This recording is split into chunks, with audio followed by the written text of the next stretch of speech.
Last night, I caught Melissa sneaking out the door, her heels tapping urgently on the floor as though she had pressing plans at 9 o'clock on a Wednesday evening. She was dolled up and wearing that perfume she reserves for special events, which, to my knowledge, didn't include grabbing coffee with an old work buddy. I held back my questions, knowing better than to expect a straight answer. I just watched the door swing shut and decided I wasn't going to just sit around this time. After an hour of wrestling with my thoughts, I faced a choice: keep playing the fool, ignoring the nagging tension in my stomach, or confront the situation. I grabbed my keys and hit the road without a specific destination, driven by gut feeling more than anything. Melissa's usual alibis seemed flimsy lately, and I'd harbored doubts for weeks. Yet tonight felt sharply different, urgent, and undeniable. I figured I'd check out our favorite spots, like the quaint café where we celebrated our anniversary, or the wine bar downtown where she once loudly proclaimed her love for me.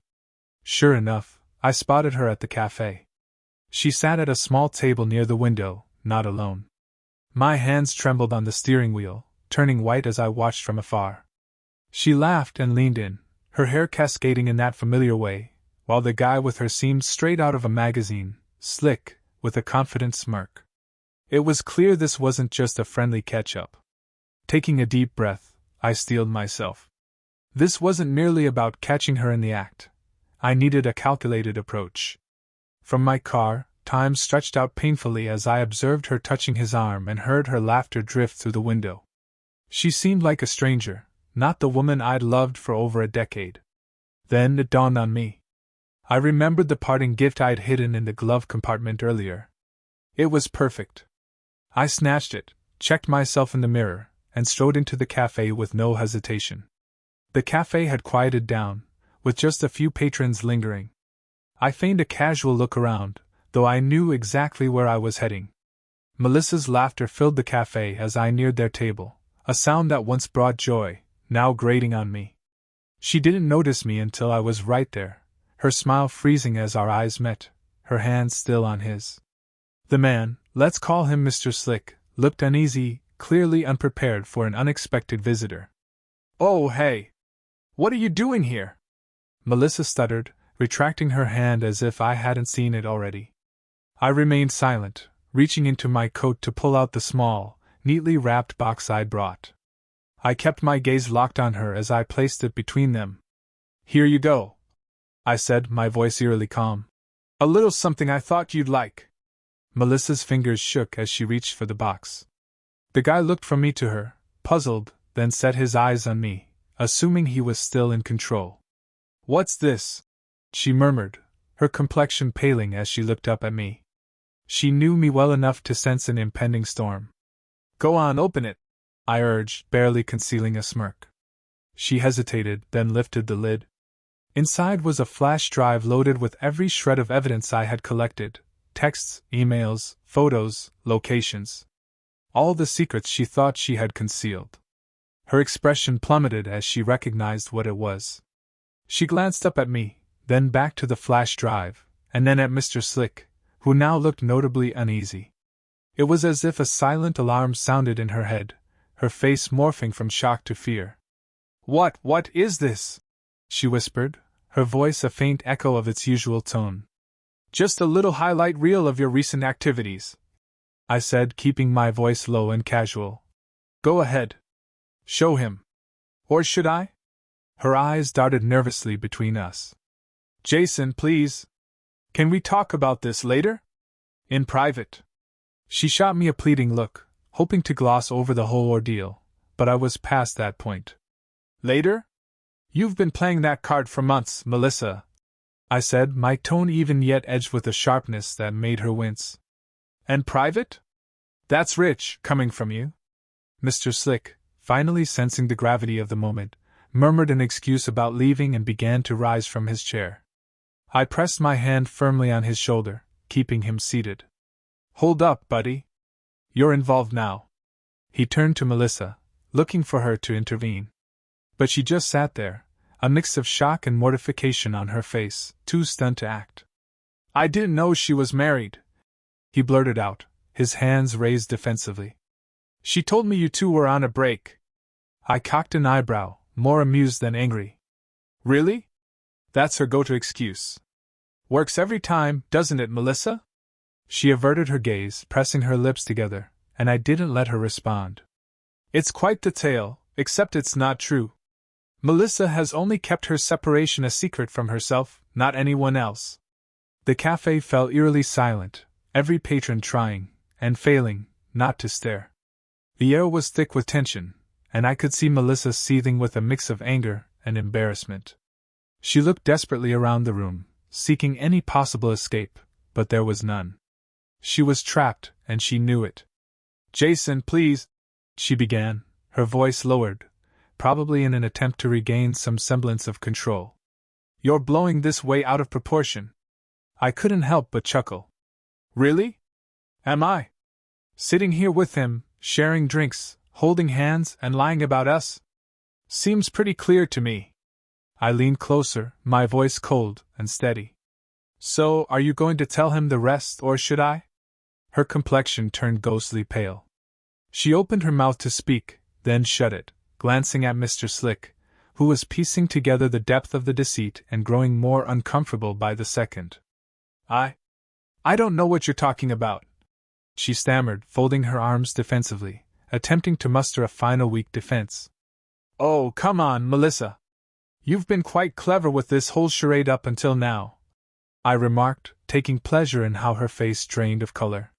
Like those business trips you've been on, or how you've been funneling money from our joint account. You thought I wouldn't find out? She turned to Mr. Slick, her voice trembling. It's not what it seems. He's twisting things. He furrowed his brows, his earlier confidence now replaced with doubt. Melissa, you said we were just living together for the kid's sake, he said, a hint of desperation in his voice. Her face was a mix of desperation and contained fury. She reached for his hand, hoping to maintain his allegiance. I was going to tell you. It's complicated, Jason's just making it sound worse than it is. Oh, I don't need to exaggerate anything, you've done a fine job of that all by yourself, I interjected. Melissa's hands shook, her composure unraveling with every word. She tried to find the right words, the right lie, but she was cornered and floundering. Jason, she hissed, her voice barely audible. Let's go outside and talk. You're causing a scene. Since when do you care about discretion? I retorted, my voice tinged with anger. You weren't too concerned about sneaking around. But now, with everyone watching, now it's an issue? Her cheeks flushed with embarrassment. Mr. Slick shifted uneasily, his eyes darting between us, likely regretting his involvement. Look, man, I didn't know any of this. He started to explain, but I cut him off. Save it. This isn't about you. You're just the latest chapter in her ongoing saga, I declared, letting the implication hang heavily in the air. Or did she also tell you she was on a business trip those weekends she spent with you? He blinked, taken aback, then turned to Melissa. Wait, weekends? You told me it was just after work. Melissa's expression twisted into panic as she reached for his hand again, desperate to keep him on her side. It's not what you think, okay? Jason's upset, and he's twisting things. But Mr. Slick withdrew his hand, finally recognizing his lack of control over the situation. He looked at her, realization and betrayal dawning on his face. So, wait. She gave me a look that screamed desperation, thinking she could smooth everything over, but I wasn't buying it. Later? Melissa, you've been stringing that line for months, I said, my voice controlled yet carrying a bite that made her visibly flinch. And private? That's quite ironic coming from you. Mr. Slick, finally grasping the tension, mumbled something about needing to leave and began to stand, but I pressed a firm hand on his shoulder, anchoring him down. Not so fast, buddy. You're part of this now. He glanced at Melissa, hoping she would intervene. She remained silent, her face a blend of shock and dismay, utterly frozen. I didn't realize she was married, he stammered, his hands raised in a futile gesture of innocence. She told me you two were separated. I smirked slightly, more entertained than enraged. Of course, she said that. It's her classic move. Works every time, doesn't it, Melissa? She turned away, biting her lip, and I didn't let her speak. It's quite the narrative, except it's all fiction. Melissa hasn't been separated, only in her imagination. The cafe turned deadly quiet, every patron's eyes darting around yet unable to look away from the unfolding drama. The tension hung heavy, and Melissa, shaking with a mix of anger and humiliation, stood suddenly, her chair scraping against the tile loudly. For a moment, it seemed she might lash out. We stood there, the air between us charged, as if we were the only two people in the world. Her mind raced visibly, desperate for some way to turn the tables or claw back any control. Fine, she spat, crossing her arms. So, you came here to embarrass me publicly? Is that it? You think this makes you the hero? Her voice dripped with venom, but I was unfazed. I could see through her anger. It was her last resort, an attempt to paint me as the villain, to shift the blame. Hero? I scoffed, the laughter bitter. No, Melissa, there are no heroes here. But don't think for a second I'll stand by while you play us both with your lies. Mr. Slick's face was a picture of shock and revulsion. He seemed lost for words, just a spectator to his own drama, now realizing he was just an extra in her play. She turned to him, eyes wide, pleading. Look, I didn't mean for any of this to happen this way.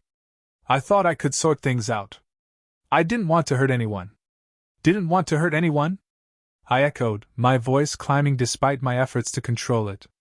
You've hurt everyone, me, him, our kids, all to keep up your double life, posing as some tragic figure.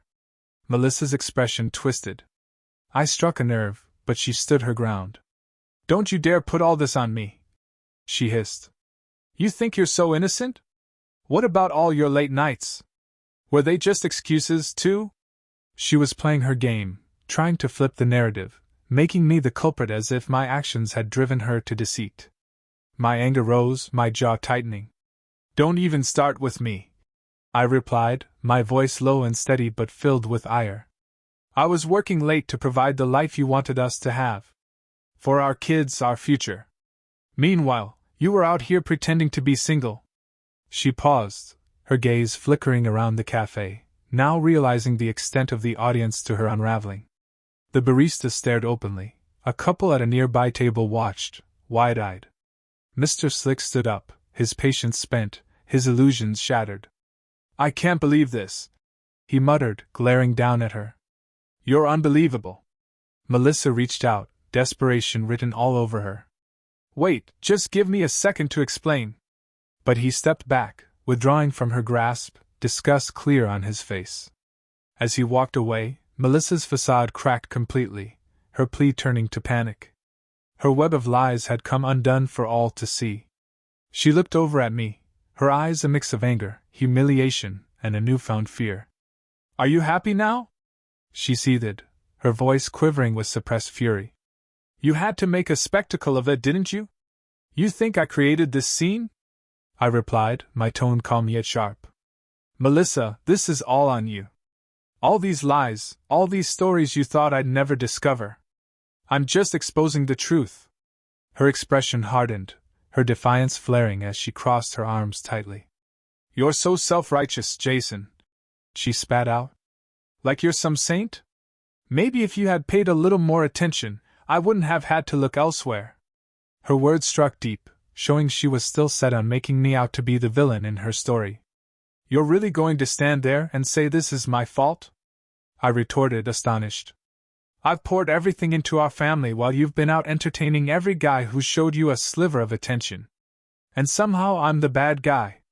She turned away, her jaw clenched, clearly out of defenses but not ready to concede. Not here, not to me. I took a deep breath, feeling a slight relief from the burden I'd been carrying these last few months. You know what, Melissa? I broke the heavy silence. I don't care about your excuses or your attempts to shift the blame anymore. I'm done. Her eyes widened, a flicker of regret passing briefly before she masked it again. The woman I once knew had disappeared, replaced by a stranger I no longer wished to know. For a moment, her face softened, perhaps with regret or a hint of panic as the reality of her actions set in. But that vulnerability quickly hardened into the familiar, cold facade she wielded so well. Fine, she said defiantly, crossing her arms. If you're so done, then go. Walk away, Jason. See if I care. A bitter laugh escaped me.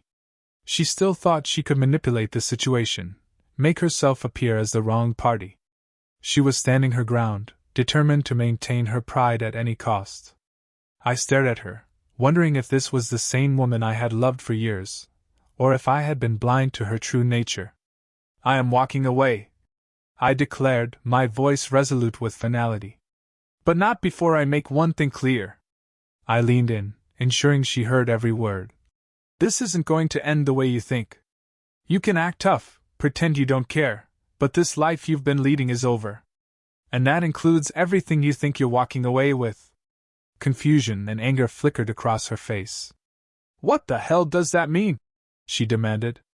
I didn't reply, instead straightening up, leaving her to stew in the uncertainty of my implications.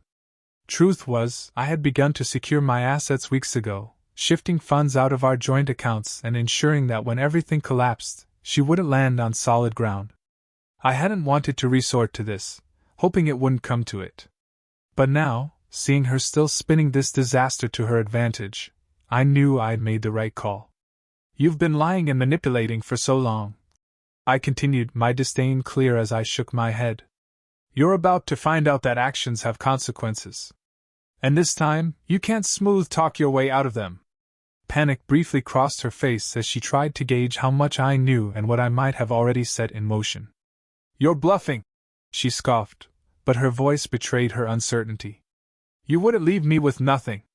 We have a family, Jason. That didn't stop you from risking it all, did it? I shot back, stepping away. This mess is yours, Melissa. Deal with it however you want, but don't expect me to stick around. With that, I turned and left her there alone in the café. No more excuses, no more lies to shield her, just her and the stark reality she'd crafted. As I walked out, a whirlwind of emotions engulfed me, anger, disgust, and a bizarre relief. Yet, stepping into the cool night, a profound sadness washed over me. This was the woman I had built a life with, trusted with everything. Now, she was just someone I used to know. I sat in my car, hands clenching the steering wheel, absorbing the gravity of our final encounter. There was no returning from this, no way to ease the pain. I drove home wrapped in silence, replaying the confrontation, questioning my choices yet always returning to the inevitable conclusion. There was no good way to handle such betrayal. This harsh reality was the only possible outcome, as brutal as it was. When I arrived home, the silence was deafening. I looked around the living room at the photographs of birthdays and holidays decorating the walls. All now felt like distant echoes from someone else's life. I went to our bedroom and pulled out a suitcase I had packed a week ago, a precaution if it ever came to this, filled with clothes and essential documents. At the time, packing had seemed like an abstract precaution, something out of a nightmare, not reality. But tonight, I felt ready to leave. Before exiting the bedroom, I paused to look at our family group chat on my phone, scrolling through past messages and pictures. A wave of guilt and sorrow washed over me, knowing I was about to walk away from the life we had built together. I typed a final message to Melissa, a clear and concise goodbye, then left the house with my bag in hand, leaving behind everything except my dignity. As I closed the door behind me, the finality of my departure weighed on me heavily. I drove without direction, seeking to distance myself from the memories that haunted every corner of our home. The open road offered a strange freedom, a quiet promise of a new beginning away from the chaos. I drove through familiar streets, past scenes filled with recent memories, but I ignored the buzz of my phone on the passenger seat. I knew it was Melissa, perhaps now realizing the gravity of my departure, but I couldn't face her yet. Eventually, I pulled over at a quiet waterfront spot and sat listening to the lapping waves, the silence enveloping me like a comforting blanket. It was there that I finally checked my phone. Melissa had sent a message, likely a last-ditch effort to sway me, but instead, it was simple and chilling. You're making a huge mistake. No apology, no acknowledgement of her actions, just another twist of the knife. It became clear she would never change. Her world was one of manipulation and deceit, and she wanted me ensnared in it again. But I wouldn't give her the satisfaction of a response. Deleting her message, I felt a surge of empowerment, This was not just an end but a beginning. I was no longer the man who had to piece together a broken marriage. I was free, and it was time to rebuild. The silence in the car felt different now, cleansing, freeing. I took a deep breath of the cold night air, feeling it clear my mind as I considered my next steps. This journey wasn't just about escaping Melissa. It was about rediscovering myself and reconnecting with those I had lost along the way due to her subtle manipulations. I scrolled through my contacts and decided to call my brother Aaron first. As the phone rang, anxiety mixed with anticipation. I had missed these simple connections, the familial bonds I'd neglected during the tumultuous times. It was time to start mending what had been frayed and to step forward into a new chapter of my life, one of honesty and renewed connections. When Aaron answered the phone, his voice was warm and filled with surprise. "Jason? Man, it's been a while. Everything okay?" He tried to keep it light, but I could sense the concern behind his casual tone. Aaron was always sharp, and I suspected he knew more about my situation than I'd wanted to admit. "No." I let out a shaky laugh, the weight of my reality pressing down. "Actually, nothing's okay. I left her, Aaron. I found out about, well, everything. It's over." There was a pause on the line before he sighed heavily. "I'm sorry, man. Really. I wish I could say I'm surprised, but... well, you know." His straightforwardness brought me an odd sort of comfort, the validation I had been missing. I hadn't realized how isolated I'd felt until that moment. "Yeah," I replied quietly. "I think I knew for a while. I just didn't want to believe it." Aaron's voice softened. "Listen, you're better off. She made her choices, and now you can make yours. You've got people who care about you, and we've been waiting for you to come back. Take it one day at a time, okay? Don't let her mess with your head anymore." His words washed over me, soothing yet stark, revealing wounds I hadn't let anyone see. I thanked him, feeling slightly stronger and more grounded. We made plans to meet up soon, and by the time I hung up, a piece of me felt restored, a piece I hadn't realized I was missing. Sitting there, phone in hand, I felt a glimmer of hope flicker through the despondency. Maybe, just maybe, I could forge a life not shadowed by her lies. As I sat there, the full reality of my new path began to sink in. It was frightening yet liberating, realizing I was finally free from the constant manipulation. I couldn't simply return to the way things were. I had to completely rebuild and reshape my life on my own terms. The next few hours blurred as I drove to a nearby motel and checked in. Sitting on the edge of a stiff, unfamiliar bed, I stared at the beige walls, contemplating my next steps. The quiet was both a blessing and a curse, reflecting back the emptiness I'd been avoiding.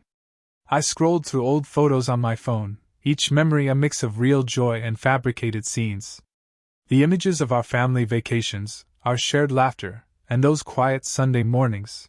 Had any of it meant to her what it had to me? Or was it all just part of her carefully constructed facade? Stopping at a photo of my kids, their joyous smiles grounded me. They were my reason to keep going, my motivation to push through the hurt and protect what was truly important.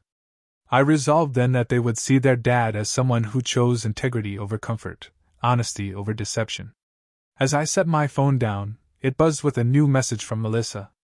I braced myself, knowing it would be another attempt to manipulate me. The message read, "You're abandoning everything we built. You're going to regret this, Jason.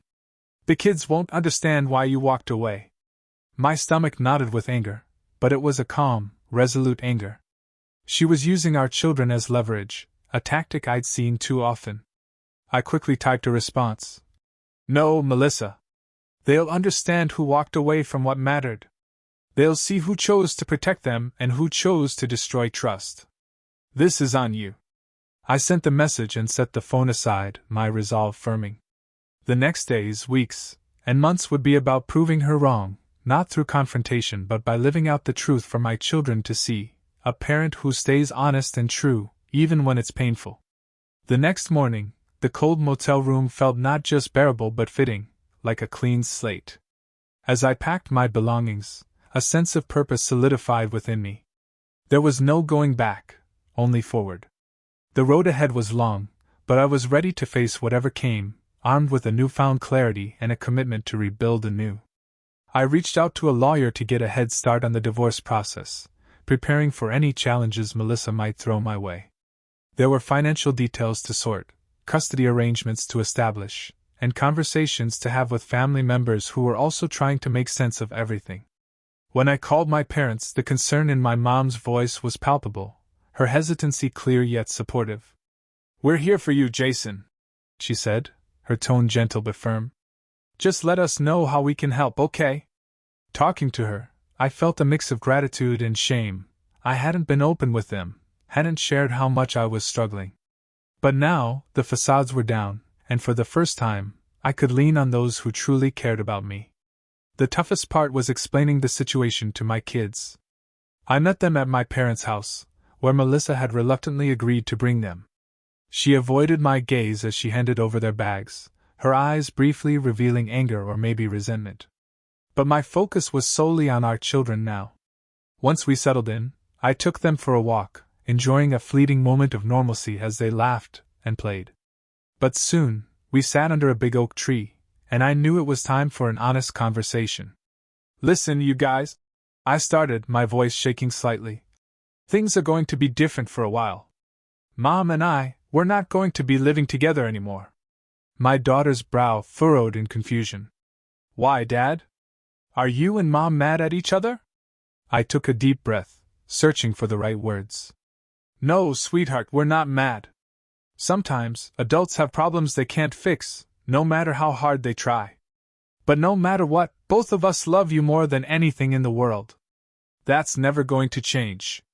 They looked at me, their expressions a mix of confusion and sadness.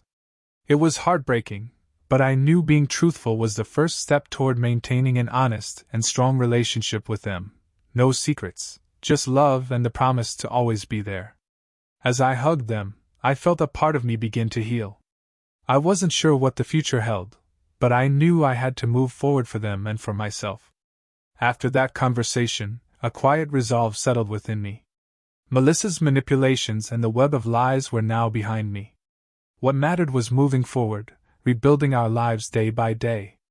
The weeks that followed were about establishing new routines with my kids, cherishing every small victory, every laugh, feeling the weight of the past gradually lift. Of course, Melissa didn't make the divorce easy.